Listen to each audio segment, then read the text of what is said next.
There's a moment that arrives for almost every narcissist, quietly, privately, once they finally, fully accept, not suspect, not fear, but actually accept, that you are genuinely never coming back. And what they do in that moment is nothing like what anyone expects, nothing like the dramatic confrontation or the sudden remorseful transformation people often picture. It's smaller, stranger, and far more revealing than that. Because for possibly the first time in the entire dynamic, there's no longer any strategic reason to perform anything at all. Today we're going inside that specific moment, what actually happens privately, once a narcissist truly accepts that the door is permanently closed. Let's establish something important before we go further, because it changes how everything else in this episode should be understood. There's a real difference between a narcissist suspecting you might not come back and a narcissist genuinely, fully accepting it as settled fact. Suspicion still leaves room for strategy, the casual reappearance, the sudden vulnerability, the escalating attempts to reopen the door that we've discussed in earlier episodes. Genuine acceptance is different. It's the point at which continuing to strategize simply stops making sense to them, even on their own terms, because the evidence has finally, undeniably, accumulated past the point of reasonable doubt. This episode is about what happens specifically after that acceptance, not during the earlier stage of hopeful, strategic testing. Here's the first thing that happens, quietly, almost secretly, once this acceptance sets in. They begin constructing a private, revised account of the relationship, one that's noticeably different from whatever narrative they were maintaining while there was still a chance of you returning. During the earlier stages, the narrative usually serves an active purpose, casting them in the best possible light, minimizing their own role in whatever went wrong, framing themselves as the reasonable one in case reconciliation still seemed achievable. Once genuine acceptance sets in, this narrative starts to shift, not toward honesty exactly, but toward something more self-protective and more permanent, a story specifically engineered to make peace with the loss, rather than to reverse it. This often involves quietly, privately reframing you and the relationship in less significant terms than either of you actually experienced, not necessarily said out loud to anyone else, but repeated internally, almost like a private incantation, specifically designed to make the permanence of the loss feel less costly than it actually is. This matters because it reveals something important. The shift in narrative isn't really about you at all anymore. It's about their own psychological survival, constructing whatever internal story allows them to continue functioning without having to sit with the full, uncushioned weight of a loss they can no longer do anything about. The second thing that happens, and one of the more paradoxical developments in this entire process, a sudden, quiet increase in generosity or improved behavior toward whoever currently is accessible to them, even while nothing changes regarding you specifically. This is worth understanding carefully, because it can look, from a distance, like genuine growth. Someone becoming visibly kinder, more patient, more emotionally available in a new relationship, or even in existing ones that have nothing to do with the one that just ended permanently.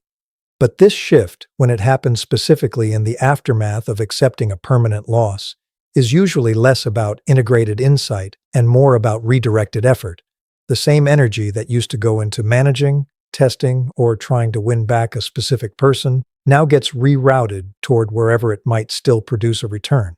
This isn't necessarily conscious or calculated. It often happens the way water finds a new channel once the old one is blocked, without any deliberate decision being made about where the redirection goes. The third thing that happens, and one of the quieter, more private developments, an increase in the frequency of small symbolic gestures aimed at closure that never actually reach you, deleting old photos not because they no longer matter, but as a kind of private ritual marking finality. Unfollowing accounts, removing physical reminders from shared spaces, engaging in small acts that look from the outside like moving on, but that are often less about genuine indifference and more about actively constructing the appearance of indifference, both for anyone watching and for themselves. This behavior reveals something important. Genuine indifference doesn't usually require active maintenance. The fact that maintaining the appearance of having moved on requires this much deliberate effort suggests that the underlying acceptance, while real in one sense, still requires ongoing reinforcement rather than simply existing as settled, effortless fact. The fourth thing that happens, and one of the more uncomfortable realities to sit with if you're the person who's been on the receiving end of this entire dynamic, a private, often significant increase in actual grief, distinct from the earlier panic and monitoring we discussed in previous episodes. This grief, when it does surface, tends to be genuine in the sense that it involves real loss, real sadness, real recognition that something valuable is now permanently gone. But here's the crucial distinction that matters enormously for your own understanding. This grief, however real, is not the same thing as remorse, accountability, or insight into what actually caused the relationship to end. A narcissist can genuinely grieve the loss of access to someone who loved them well, while still never actually connecting that loss to their own behavior, treating the ending as simply an unfortunate event that happened to them rather than a consequence they contributed to creating. This distinction is worth dwelling on because it explains something that confuses a lot of people who eventually learn, secondhand, that their ex was genuinely struggling after the relationship ended. Genuine struggle, genuine grief, even genuine tears do not automatically indicate genuine understanding of what went wrong. Someone can experience real loss while still maintaining an internal narrative where they were the reasonable one, where the relationship simply didn't work out for vague mutual reasons, rather than reckoning honestly with their own specific role in its ending. The fifth thing that happens, and the one that ties everything else together into something genuinely revealing, a quiet, private search for someone new who can occupy a similar role, often beginning far sooner than the visible grief we just described would suggest, and often searching specifically for qualities that mirror what was lost, rather than genuinely new qualities in a new person. This search tends to be less conscious than it sounds. It rarely looks like someone explicitly thinking, "I need to find another person exactly like my ex." It looks more like an unconscious pattern, a persistent pull towards certain personality types, certain relationship dynamics, certain specific behaviors that happen to replicate the exact emotional architecture that was lost, without the search ever being named directly, even internally, as an attempt at replacement rather than genuinely new connection. I want to pause here and say something important about why these 5 private developments matter taken together, because they reveal something that runs counter to a common assumption people make about this specific stage. There's an intuitive belief that once a narcissist truly accepts they've lost someone permanently, some kind of dramatic reckoning follows. Visible humility, genuine change, an obvious external transformation that eventually becomes apparent to everyone around them. What actually happens, based on the 5 developments we've walked through today, is far quieter and far more private than that. The acceptance is real. The grief, in many cases, is real. But the reckoning, if it happens at all, occurs entirely inside a private internal world that's specifically engineered to protect them from having to fully face their own role in the loss, rather than an internal world genuinely oriented toward change. I want to say something honest about why this matters for anyone recognizing themselves as the person who's already left, already unreachable, already permanently gone from this particular story. Understanding these 5 private developments isn't about satisfaction, and it isn't really about closure in the traditional sense either. It's about accuracy, understanding clearly that whatever is happening on the other side of that permanently closed door is not actually oriented toward you anymore, regardless of how much grief or generosity toward others or private ritual or genuine sadness might be occurring there. It happens according to its own internal logic, serving its own internal purposes, largely disconnected from any process that would actually require your continued attention or concern. And that's exactly where we're headed in the second half of this conversation.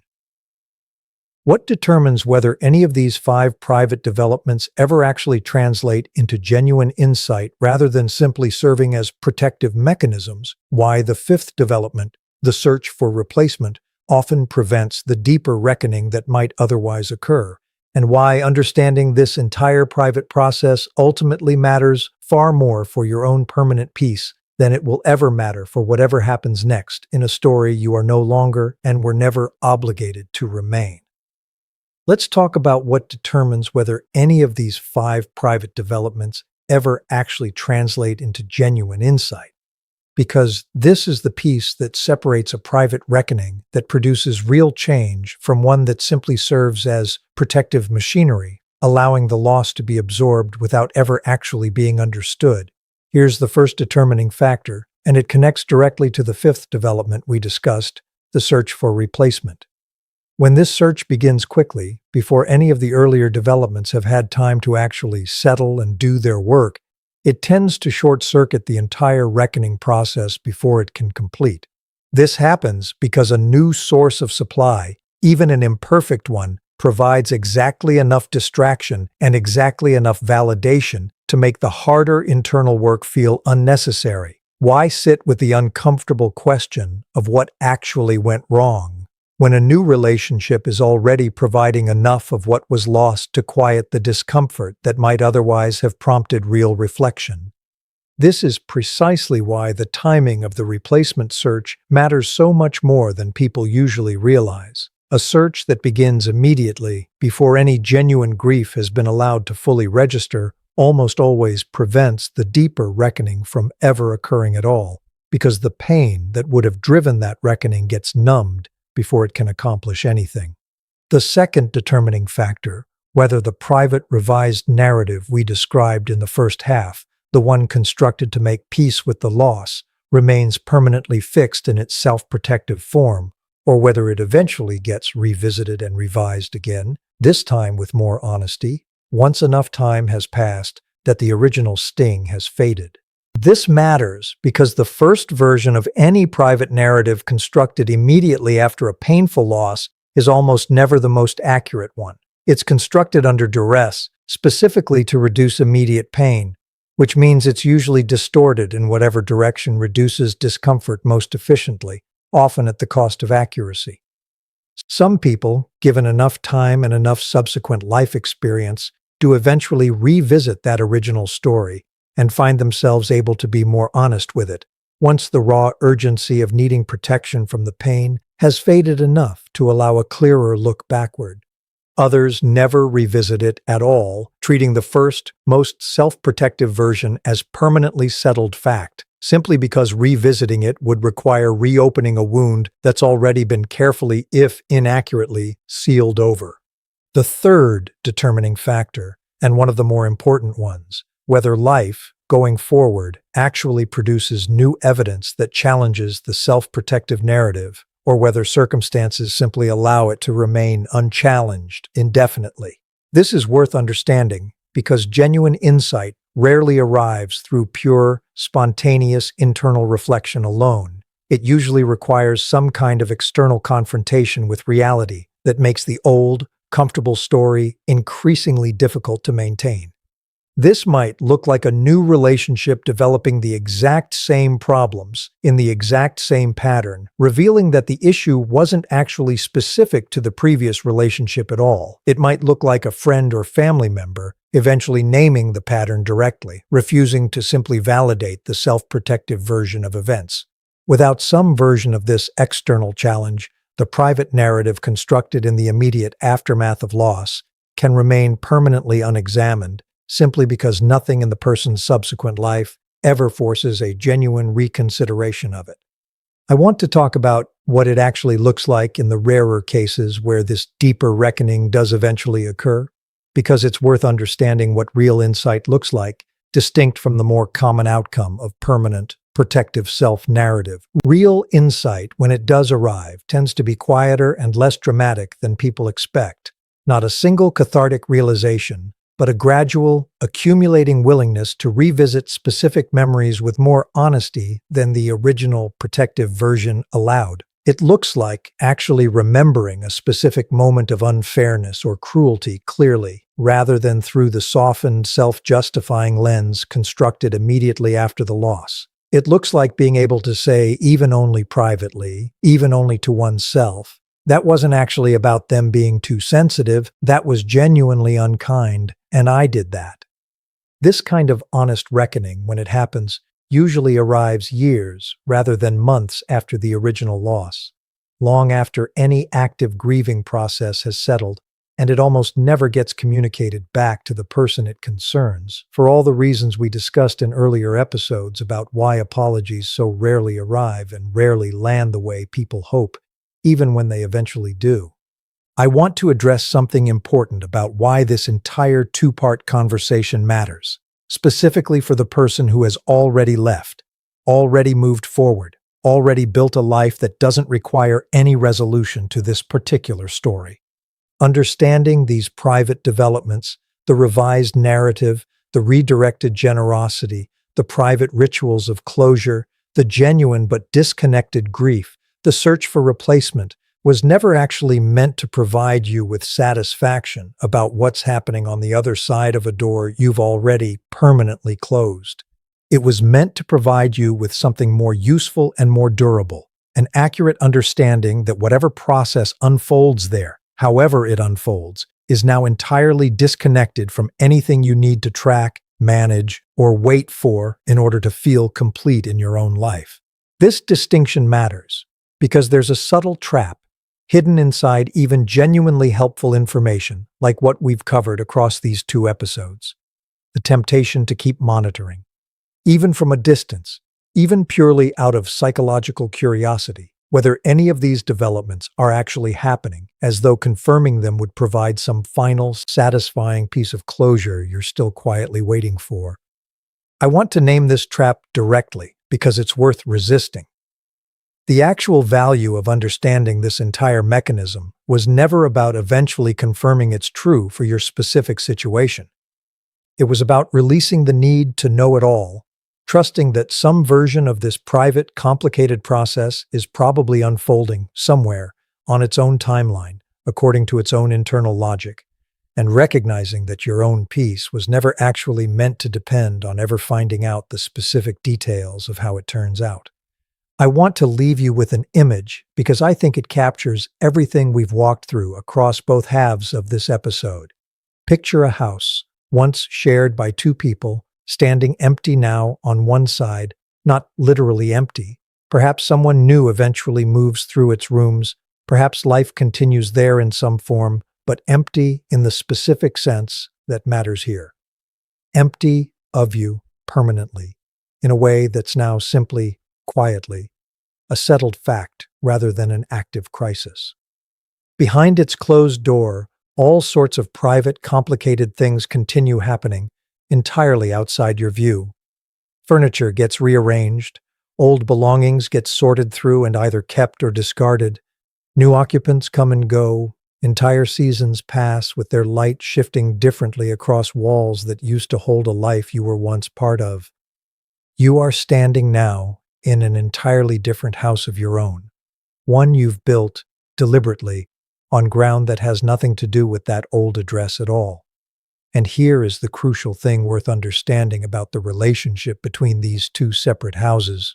Going forward, you do not actually need a window into that old one anymore.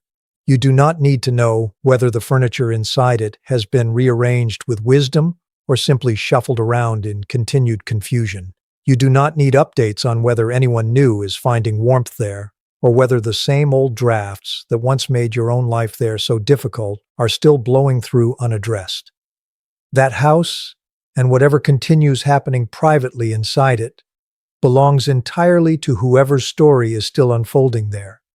And it was never, even while you lived there, actually the only house you were ever going to be capable of building a good life inside of. The version of you standing in your own house now, the one built afterward, on your own foundation, according to your own design, doesn't require any report from across that old closed door in order to know the walls around you are solid. You built this one. You know exactly what's inside it because you're the one who filled it deliberately, room by room, with everything you actually needed this time.